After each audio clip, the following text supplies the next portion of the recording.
What's up guys, DK Jones here and welcome to the Dutch Grand Prix weekend preview. We are back from the summer break and it's not the Belgian Grand Prix, it's the Dutch Grand Prix, and with a Dutch driver on course to matching Vettel's record, it's looking like a very interesting weekend.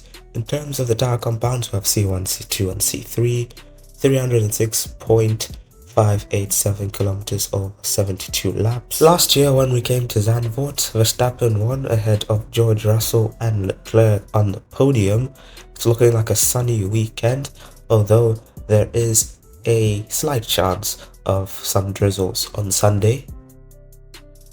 Drivers' Championship going into the second half of the season. At the bottom you have Ricciardo, Sargent and De Vries with no points, Magnussen and Tsunoda on 2, Zhou on 4, Bottas on 5, Hulkenberg on 9 points, Albon on 11, Gasly up with 22 points and Oscar Piastri in 11th with 34. Into the top half we have Ocon with 35 points, Stroll on 47, Lando Norris up in 8th with Russell between the two Ferraris, Hamilton up in 4th, only 1 point behind Fernando Alonso, and then you have the top two with Perez in 2nd and Verstappen in 1st. Into the constructors standings you have AlphaTauri with 2 points at the bottom, Alfa Romeo with a 9, 2 points behind Haas and Williams with 11, Alpine with 57 points, and then there's a gap to McLaren with 103.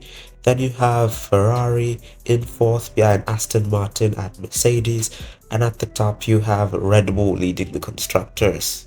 Hot lap of the Dutch Grand Prix now at the circuit Zandvoort on the left hand side of the main straight with DRS active, about to start our lap into the first corner, Tarzan, which is a hairpin, pretty simple corner. You can take it however way you want to as we go into a very intricate section with this small banking here.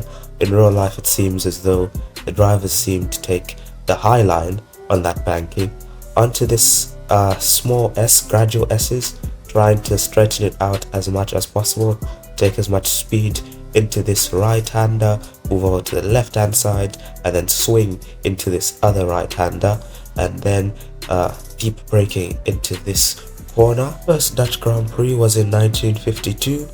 Track distance is a 4.259 kilometers and the track record is a 1:11.097, and the most wins here is held by Jim Clark with 4. As we go around this stadium section, we have over here, moving over to the left hand side of the track to go into the penultimate corner, onto the final corner, which is the famous banking, onto the main straight with DRS active on the left hand side of the track.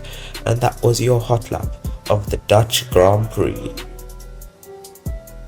Into the predictions now, qualifying predictions for the Dutch Grand Prix. It's looking like a dry qualifying, so it should be pretty straightforward for Max Verstappen to get pole position.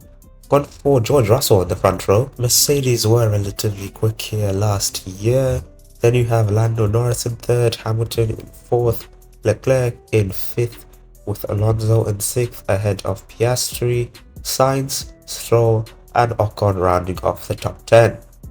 Race predictions for the Dutch Grand Prix, and usually the race result looks a bit similar to the qualifying results considering the lack of overtaking opportunities. I've gone for Verstappen to win the race and make it 9 in a row ahead of the two Mercedes, Leclerc in 4th place with Perez getting driver of the day and Max getting fastest lap. In the Belgian Grand Prix I got 3 out of a possible 6 predictions right, I believe, correctly predicting the Red Bull 1-2 and Hamilton to finish 4th.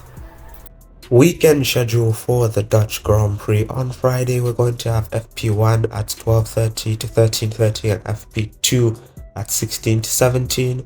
On Saturday we're going to have FP3 at 11:30 to 12:30 and qualifying at 15 to 16, and on Sunday is the race at 15. Now these are track times in Zandvoort, Netherlands, So you're going to have to find out what times these are where you are. But if you have enjoyed the video, make sure to like, subscribe and leave your predictions down in the comment section below. And from me, DK Jones, I'll see you next time.